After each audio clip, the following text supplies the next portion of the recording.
મિત્રો, આજે આપણે સંબંધ ઉપર આધારિત કેટલાક વધુ દાખલાઓ જોવાના છીએ. એકચ્યુઅલી સંબંધનો રિવિઝન આપણે થોડું કરી લઈએ કે ભાઈ સંબંધ કોને કહેવાય. તો એ ક્રોસ, ધારો કે એ અને બી બે અરિક્ત ગણો છે, એ ક્રોસ બી ના કોઈ પણ ઉપગણને સંબંધ કહેવાય. જો બંને ગણ સમાન આપ્યા હોય, ધારો કે એ ગણ એ અને એ બંને ગણ સમાન હોય તો એ ઉપર આધારિત સંબંધ કહેવાય. તો એને આપણે કહીએ છીએ એ ક્રોસ એ શોધવું પડે. તો એક તમને ગણ આપેલો હોય અથવા બે ગણ આપેલા હોય, એના ઉપર એક સંબંધ આર વ્યાખ્યાયિત કરેલો હોય, એને તમે યાદીની રીતે પણ લખી શકો, એને તમે ગુણધર્મની રીતે પણ લખી શકો. તો અહીંયા આપણે ત્યાંથી શરૂ કરીએ દાખલાઓના. દાખલા નંબર 4, સ્વાધ્યાય 2.2. નીચે આપેલી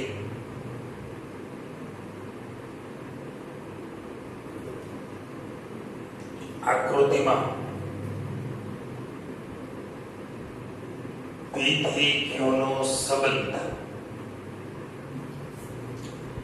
દર્શાવેલ છે.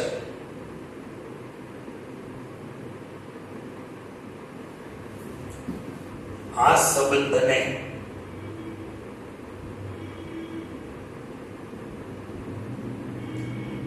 ગુણધર્મની રીતે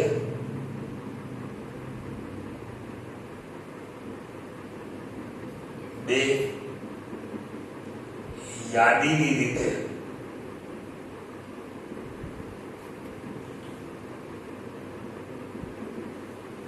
વધુમાં તેનો પ્રદેશ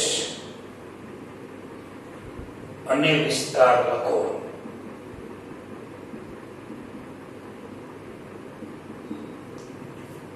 તમને આકૃતિ આપવામાં આવી છે. આ P ગણ છે, આ Q ગણ છે. આમાં લખ્યા છે 5, 6, 7. આમાં લખ્યું છે 3, 4 અને 5. રિલેશન એવી રીતે આવ્યો છે, આ રીતે રિલેશન આપવામાં આવ્યો છે. આટલું રકમમાં છે. સૌપ્રથમ તમારે જોવાનું છે, આકૃતિ તમે ચેક કરી લો. P ગણની અંદર 3 સભ્યો છે. ઉકેલ આપણે એનો મેળવીએ છીએ. ગણ P માં 3 ઘટકો છે, 5, 6 અને 7. ગણ Q માં 3, 4 અને 5 છે. P થી Q નો સંબંધ દર્શાવેલ છે. આ સંબંધને ગુણધર્મની રીતે લખવાનો છે, યાદીની રીતે લખવાનો છે. વધુમાં તેનો પ્રદેશ અને વિસ્તાર લખવાનો છે. સૌપ્રથમ તો આપણે આને ગુણધર્મની રીતે કેમ લખી શકીએ એ જોઈએ. ગુણધર્મમાં કેમ લખીશું આપણે? આ સંબંધને ગુણધર્મમાં રજૂ કરવાનો છે. તો ગુણધર્મની રીત.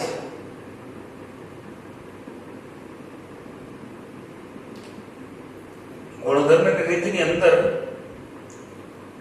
તમારે જે રિલેશન અત્યારે બતાવવાનો છે, રિલેશન ક્રમયુક્ત જોડ સ્વરૂપે હોય. એટલે XY ક્રમયુક્ત જોડ, જ્યાં X અને Y બંનેનો તફાવત 2 છે. જ્યાં X P નો સભ્ય છે અને Y Q નો સભ્ય છે. મેં ગુણધર્મની રીતે આ રિલેશન, આ સંબંધ દર્શાવ્યો છે. ચેક કરો. X છે P માં છે, આ X 5 છે X છે, અને Y Q માં છે, એટલે 3 છે એ Q માં છે. તો 5 અને 3 ની બાદબાકી 2 આવે છે, 6 અને 4 ની બાદબાકી 2 આવે છે, 7 અને 5 ની બાદબાકી 2 આવે છે. તો આ ગુણધર્મની દ્રષ્ટિએ આ સંબંધ X અને Y ની બાદબાકી 2 થવી જોઈએ. પછી યાદીની રીત. ક્રમયુક્ત જોડ જ લખવાની છે, પણ યાદીમાં તો બધું યાદીમાં જ લખવાનું. 5, 3, 6, 4, અને 7 5 ત્રણ ક્રમયુક્ત જોડ આવશે. આમ તમે જો તો 5 માંથી 3 જાય એટલે 2, 6 માંથી 4 જાય એટલે 2, 7 માંથી 5 જાય એટલે 2. પણ ઘણી વખત આવું લખતા ન ફાવે સીધું, તો એ તો તમારે પહેલા યાદી રીત લખી લેવાની અને પછી આમ હિસાબ કરવો કે આ બે વચ્ચે કઈ રિલેશન છે, એવો જ રિલેશન આમાં થવો જોઈએ, એવો જ રિલેશન આમાં થવો જોઈએ, એટલે એક સૂત્ર પડી જશે. આવું જ સૂત્ર આપણે અહીંયા ત્રણ ક્રમયુક્ત જોડ માટે x અને y, અહીંયા ક્રમયુક્ત x y, અહીંયા સ્મોલ a સ્મોલ b ધાર્યું હોય તો a b બરાબર 2 એમ લખાય. તો આ ગુણધર્મ આ વેનાકૃતિ વાળી રીત છે, આ ગુણધર્મની રીત છે, આ યાદીની રીત છે. ત્રણમાંથી કોઈ એક રીત આપી હોય તો બાકીની બે રીત લખી શકો તમે. તમને યાદીની રીત આપી હોય કે 5 3 6 4 ને 7 5 એક સંબંધ છે, તો તમે એને વેનાકૃતિ દોરો તો તમે શું કરો, 5 ની સાથે 3 ને સંકળાય, 6 ની સાથે 4 સંકળાય, 7 ની સાથે 5 સંકળાય, એમ તમે બે ગણ દોરીને લખી શકો. આ 1 2 અને 3 રીત સંબંધની મુખ્ય છે. ત્રણમાંથી કોઈ પણ રીતે એક રીત આપે તો બાકીની બે રીત લખી શકાય. રહ્યો સવાલ ગુણધર્મની રીત લખવાનો, એમાં થોડીક તકલીફ પડે કારણ કે એમ બધાય સંબંધો થોડા સરળ હોય છે. પછી એ ગણિત ના હોય કે વ્યવહાર ના હોય, સંબંધો બધા સરળ હોતા નથી, સરળ બનાવવા પડે છે વિચારીને, વ્યવહારિકતાથી એમ સંબંધો સરળ બનાવવા પડે છે. આગળ જતા એ બધો ખ્યાલ આવી જશે. અચ્છા, હવે વાત કરવાની છે પ્રદેશ. સંબંધનો પ્રદેશ એટલે શું? સંબંધનો પ્રદેશ, પ્રદેશ ગણ કયો? તો આપણે સમજાવ્યું હતું તમને કે જ્યારે ક્રમયુક્ત જોડ સ્વરૂપે સંબંધ દર્શાવેલો હોય, એટલે કે યાદીની રીતે દર્શાવેલો હોય, તો ક્રમયુક્ત જોડમાંથી પહેલો ઘટક ભેગો કરી લે તો જવાબ આવશે 5 6 7, એનો પ્રદેશ એટલે કે પોતે એ પી જ પોતે. પછી વિસ્તાર, સંબંધનો વિસ્તાર, વિસ્તાર એટલે બીજો ઘટક 3 4 અને 5 એટલે કે ક્યુ ગણ આખો. તો આ રીતે સંબંધનો પ્રદેશ અને વિસ્તાર મળે છે. દર વખતે આખા ગણ અહીંયા હોય એ મળી જાય એવું જરૂરી નથી, બરાબર? પણ અહીં તો આ 5 6 7 પોતે જ પ્રદેશના ઘટકો, મતલબ એ જ ગણ છે પોતે જ. 3 4 5 ક્યુ પોતે જ વિસ્તારનો ગણ છે. આવું દરેક દાખલામાં બને એવું જરૂરી નથી, લક બાય ચાન્સ ક્યારેક થઈ શકે. સિમ્પલ બે ગણ વચ્ચે એક સંબંધ આપ્યો હતો, એ સંબંધને ગુણધર્મ રીતે મેં લખ્યો, એ સંબંધની યાદીની રીતે લખ્યો 5 3 6 4 7 5. આટલી રકમ હતી, એવો પ્રશ્ન નહીં કરતા આકૃતિ કેવી રીતે દોરી હશે, આકૃતિ ટેક્સ્ટમાં આપેલી જ છે, ત્યાં સુધી તો રકમ છે. અહીંથી મારો જવાબ શરૂ થયો, રાઈટ?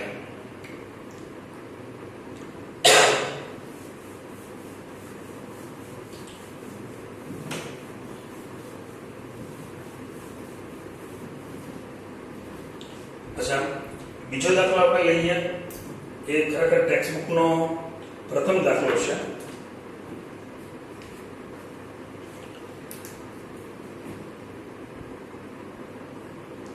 સ્વાધ્યાય 2.2. ક્રમ હું મારી રીતે થોડાક બદલાવી રહ્યો છું. એ બરાબર 1 2 3 અપ ટુ 14. પછી r બરાબર x y 3x - y બરાબર 0, જ્યાં x અને y બંને a માં. તો આમ હોય તો r નો પ્રદેશ શોધો અને વિસ્તાર શોધો.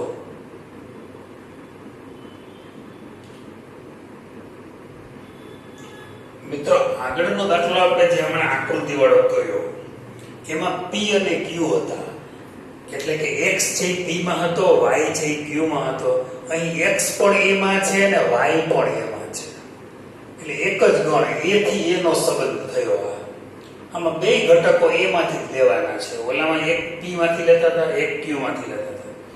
બીજું એમાં આપણે સંબંધ બનાવ્યો તો ગુણધર્મમાં શું બનાવ્યો તો સંબંધ x - y = 2.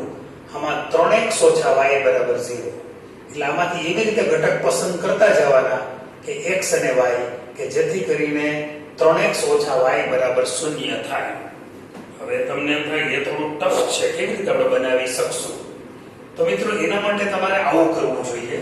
અહીં શું છે 3x - y = 0 છે, રાઈટ? તો y 3x બરાબર શું થશે? y થશે. તો x બરાબર કેટલું થશે? y/3 થશે. x બરાબર y/3. 3x - y અથવા તો બીજી રીતે આમ પણ કહી શકો, કદાચ આવું નહીં ભાવે તો આવું વિચારો.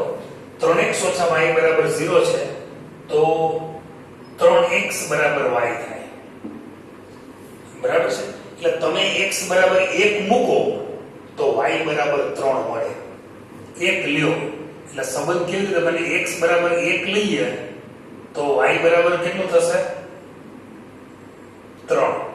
3 × 3. અચ્છા, x બરાબર તમે 2 મૂકો તો y બરાબર કેટલું થશે? 3 × 6. x બરાબર 3 લ્યો તો y બરાબર કેટલું થશે? 9. x બરાબર 4 મૂકો તો y બરાબર કેટલું થશે? 12. હવે x બરાબર તમે 5 મૂકશો, મુકાય નહીં, મૂકો તો 5 × 15 થાય. 15 સુધી તો છે જ નહીં y. 14 અંત આવી ગયો છે. તો આટલી જ ક્રમિક જોડ બનશે. તો માટે r બરાબર એક આવશે 13, એક આવશે 26, એક આવશે 39 અને એક આવશે 412. બસ, કારણ કે y ઘટક એ મોટા 14 છે, x ઘટક તો 1 2 3 4 up to 14 એટલે 14 સુધી છે. x તો આપણે 14 સુધી મૂકી શકીએ, પણ પછી અહીં x અને y બંને a માં છે એટલે જે જવાબ પણ a ગણમાં જ આવવો જોઈએ. તો એ 14 થી મોટો જવાબ કન્સિડર કરી શકીએ નહીં. ઓબ્વિયસ, હું 12 સુધી જઈ શકીશ, કારણ કે હવે જો 3 મતલબ 5 મૂકવા જાવ તો 5 × 15 થઈ જાય, 6 મૂકો તો 6 × 18 થઈ જાય, છેલ્લે 14 મૂકો તો 42 સુધી જાય. પણ મારી પાસે 42 ઘટકો જ નથી ગણવામાં. મારે r મેળવવાનો હતો અને મને a ને b એવા બે ભિન્ન ગણ નથી આપ્યા. કદાચ આપ્યા હોય અને b માં પાછા 1 થી 14 જ લખ્યા હોય તો હાલત તો આ જ રહી. એટલે આપણે તો x અને y બંને a માંથી જ લેવાના હતા. મતલબ x a માંથી લઈએ ને y પણ a માં જ મળે, એ ધ્યાન રાખવાનું હતું. આ જે r આપ્યો હતો એટલે કે સંબંધ આપ્યો હતો r, એટલે કે r જે ગણ છે એ આપણે સંબંધ તરીકે વિચારીએ છીએ. તો જે સંબંધ આપ્યો હતો એ તમને ગુણધર્મની રીતે આપ્યો હતો. 3x - y = 0 નું પાલન કરે તેવી બધી ક્રમયુક્ત જોડો. તો આ તો ગુણધર્મની રીત હતી. એને એમ કીધું કે તમે r મેળવો. એટલે r તો r નો પ્રદેશ શોધવાનો, એટલે ઇનડાયરેક્ટલી આપણે r ને કઈ રીતે લખવો પડે? યાદીની રીતે. r મળી ગયો, યાદીની રીતે મળ્યો. હવે એનો પ્રદેશ, r નો પ્રદેશ એટલે મેં તમને કહ્યું એમ બધી જ ક્રમિક જોડમાંથી જે r માં આવેલી હોય એવી બધી જ ક્રમિક જોડમાંથી પહેલો ઘટક મેળવી લ્યો. 1 2 3 4. Only 4 elements are in df, મતલબ dr. પછી વિસ્તાર મને મળે છે અહીંયા બીજો ઘટક ભેગો કરીશ 3 6 9 અને 12. આ જવાબ. હજી એમ કીધું કે એને વેન આકૃતિ સ્વરૂપે દર્શાવો, તો આ બે ગણ દર્શાવી દેવાના. માંગ્યું નથી પણ કદાચ તો પૂછે તોની વાત છે. અહીંયા આપણે અહીંયા પાછો એ જ આવશે, કારણ કે બેમાં 14 ઘટકો છે. 1 2 3 4 14 ઘટકો છે બંનેમાં. બરાબર? તો આપણે એને ડ્રો કરવા હોય 14 તો થોડીક મોટા ચક્કર કરવા પડશે. આ 14 આમાં પણ 14.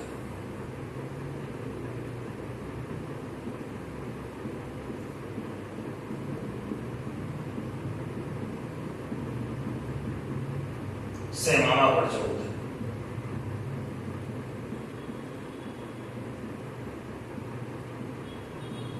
હવે એમાંથી પહેલી જોડ છે 1 3, એટલે હું 1 3 અહીંયા લઈશ. આ 1 3. બીજી જોડ 2 4 2 6, આ 2 6. ત્રીજી જોડ 3 9 3 9. ચોથી જોડ 4 12.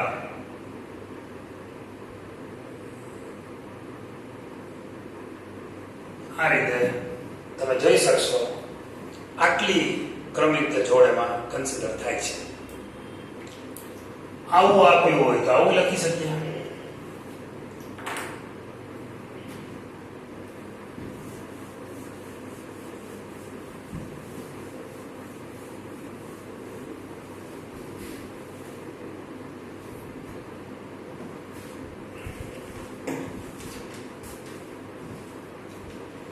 ત્યાર પછી 7મો દાખલો છે ટેક્સ્ટ બુકનો 2.2. એમાં છે સંબંધ આપ્યો છે r બરાબર x ક્યુબ. x એ 10 કરતા નાની અવિભાજ્ય સંખ્યા છે.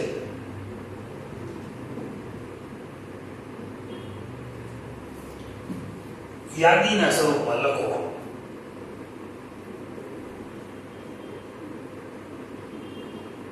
હવે તમે મિત્રો અહીંયા જુઓ, પહેલો ગણ હતો, પહેલો દાખલો તો p અને q બંને ગણ આપ્યા હતા.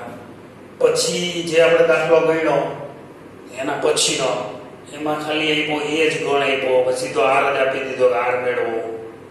ધીમે ધીમે એક ગણ ઓછો કરી નાખ્યો. હવે 5 ગણ જ ન આપ્યા. r બરાબર સીધી ક્રમિક જોડ, પણ એટલું કીધું કે x એ 10 કરતા નાની અવિભાજ્ય સંખ્યા લેવી. તમારે 10 કરતા નાની અવિભાજ્ય સંખ્યા કઈ કઈ?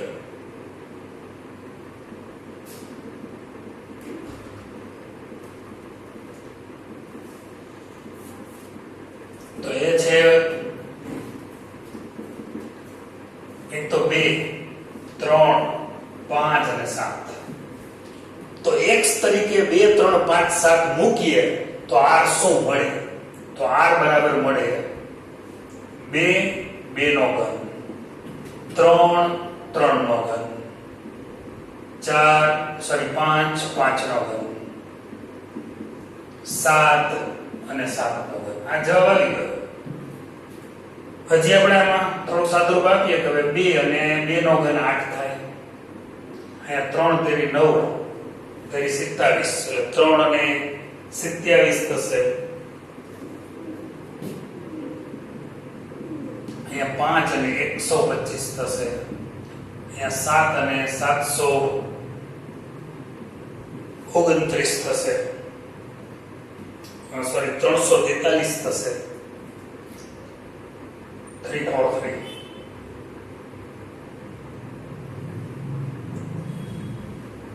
સાત ગુણ્યા 7 આ તમને r મળ્યો. 10 કરતા નાની અવિભાજ્ય સંખ્યાઓ. એટલામાં a ને b એવા બે ગણ આપ્યા નથી, પણ એમ કીધું છે કે આ ક્રમયુક્ત જોડ આપી દે x અને x ક્યુબ. એ x અને x ક્યુબ માં x ની ઓળખાણ આપી છે કે 10 કરતા નાની અવિભાજ્ય સંખ્યા લઈ શકો. તો જે ક્રમયુક્ત જોડ મળે છે એ બધી ક્રમિક જોડ આપણે લખી શકીએ. આમાં જેમ કીધું કે પ્રદેશ શોધો તો 2 3 5 7, વિસ્તાર શોધો તો 8 27 125 ને 343. બરાબર.